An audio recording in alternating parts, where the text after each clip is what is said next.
Check the mic and make sure it sound right, boys. So yun, welcome to RNL CSTR, and for today's video, pupunta kami sa... DRT. Ayusin mo! DRT. Pupunta kami sa... DRT po. So nandito kami ngayon sa Alphamart Mambo, dito sa Malolos. So hinihintay lang namin yung kasama namin, and then Gora Bells na ulit sa biyahe. Grabe yung biyahe. Sobrang dilim, ang hirap makakita talaga sa madilim. Kahit na may ilaw ka, madilim pa rin. So tamang kape muna tayo mga kaibigan, para patanggal antok. Let's go. Ha, tubig ang pinunta, hindi eyeliner ha. Tubig ha, hindi eyeliner.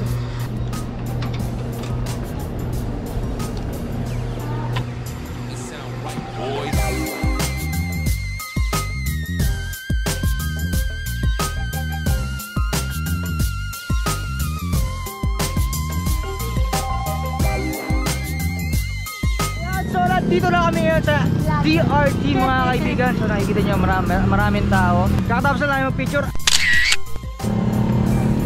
Sabi mo, nasan tayo? DRT. Ano activities natin yun, madam? Hindi ka. Ano ba yan? Hindi ako magsalita. Ano ba, maliligo mo ba tayo o mag-aakyat? Aakyat daw muna. Saan tayo aakyat? Then tsaka daw maliligo. It was at this moment that he knew he fucked up. First stop, Gulod. Trekking is life. First time trekking mga kaibigan. Kakahingal tol. Welcome to Gulod Paradise.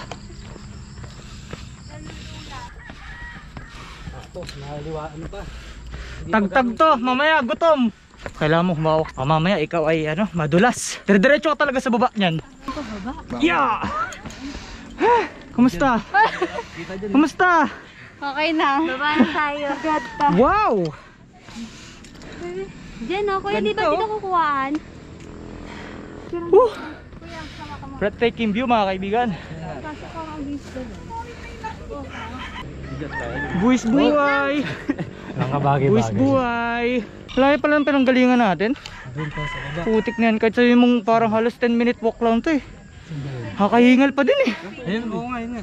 Teka, patunugin ko yung motor ko. Ang layo. Ay te, ang taas niyan te. 360 ka ba ha? Ang hirap mo. Uy, may tutubi.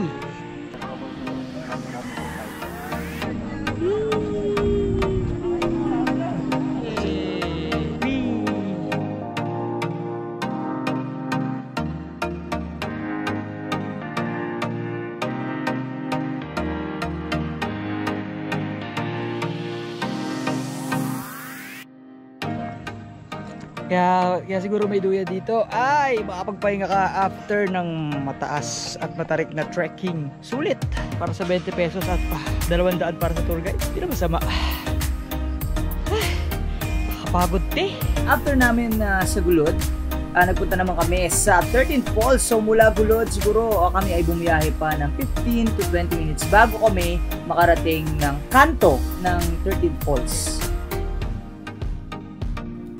Another 30 to 40 minutes ride mula dun sa kanto hanggang makarating kami ng parking space. Sobrang dami namin, sobrang haba ng dinaanan naming rough road. Halos manginig-nginig na yung motor ko. Buti na lang kinaya pa. Kaso parang natanggalan nata ako ng tornilyo. Grabe oh. Kubaw.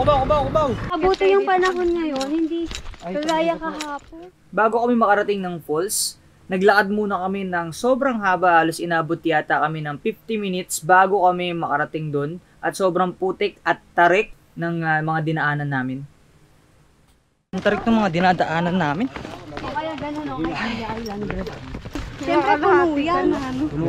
Mamaya dyan kami sasakay pag uwi. Gusto ko sumakay dyan sa harap. Ayawan na. Diba? Ayawan na, dyan tayo sasakay mamaya. Sabit! Parang gano'n yun. Hindi pa tapos tol. May pababa pa tol. Parang kuya, wag Pababa na yung kanina, pababa pa rin yung ngayon. Ano na tol? Butas na yung sapatos ko tol. Putang ina mo tol. Pero mas stress na kayo. Kapagod na A few inches later. Pati kasi ako naglalakad nang biglang. Hoy! Hoy! Ano ba yan? Wala pa nga ako sa falls. Nag-dive na kagad ako. Ginagawa mo? Silong oh! Salamin mo! Gumulong. Sabi niya kasi oh. Sabi niya kasi. Gaya-gaya ko kasi ay. Hindi, una kasi nahulog tong GoPro. Nice na. Tapos, nalaglag ulit. Sus! Tapos, nag 360 ako. Diba? Yes! Alright. That's the first time for everything.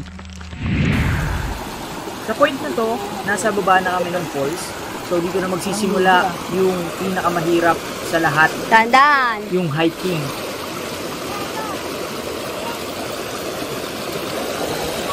Tingin nga Siko! Tingin na Siko! Yeah! Tingin ng noo! Yeah! Proud ka pa. Ito na yung simula ng hike namin. So nakarating na kami sa unang falls. Kaya siya tinawag na 13 falls kasi nga 13 yung falls na mapupuntahan dito.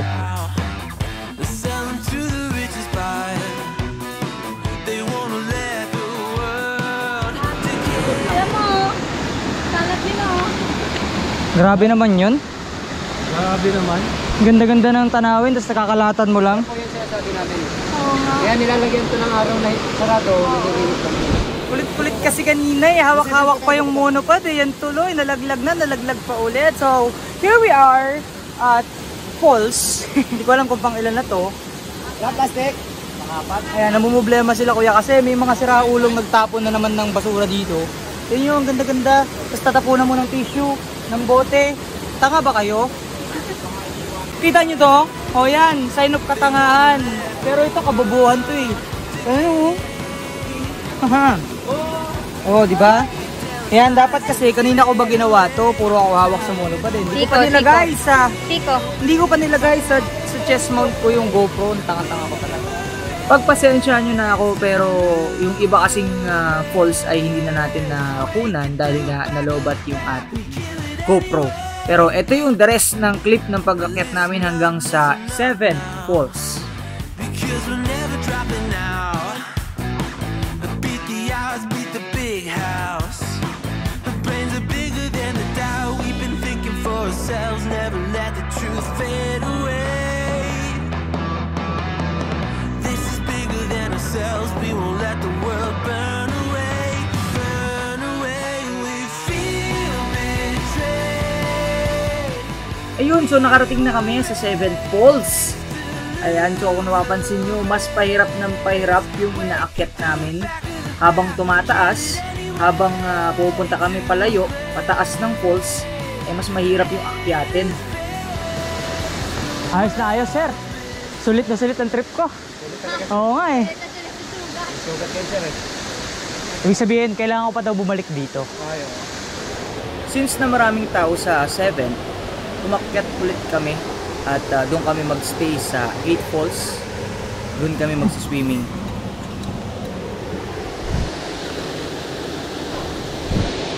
Basa-basa. Ano na? Punta basa, madulas.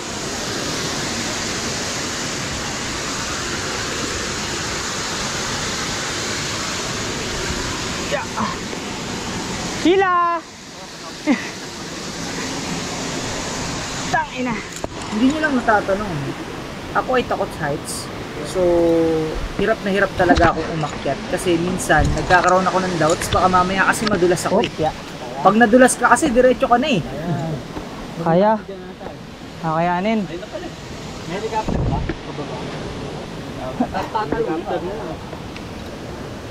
Huwag ka masyadong hila dito, baby.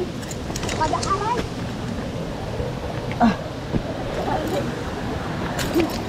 Mama. Ang parkour!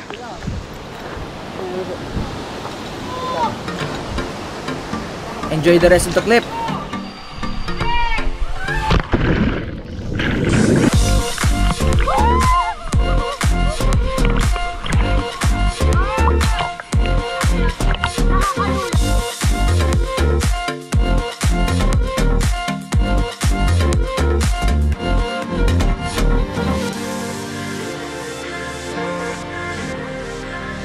Kuya, ang lupit kong tour guide, thank you. Pwede ba ako makarequest ng isa pang talon? Oo. Anytime! Anytime!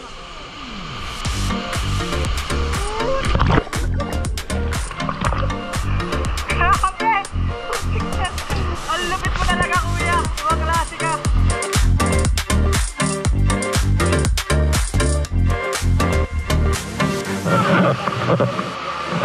Ay, nasa tulog na kami. Ayoko na. Ayoko na ang taas dito. Pauwi nyo na ako. Ito yung view sa 12 Falls. So, isa na lang. Sulit naman. Talagang hindi lang ako ano sa heights. Pero the best yung tour guide namin. Hindi kuya. The best.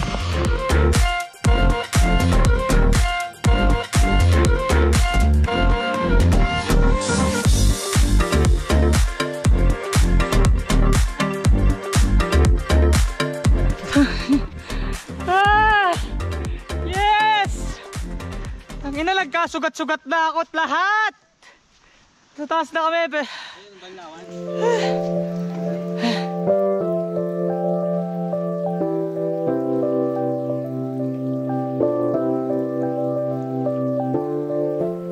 Nahirapan man sa biyahe, nadapa, nasugatan, pinilit tumayo, pinilit umusad. Sulit naman, dahil pagdating mo sa tuktok, makikita mo ang paraiso. And that is it for this vlog, mga kaibigan. Don't forget to like, comment, and subscribe sa channel natin. Hanggang sa muli, babush!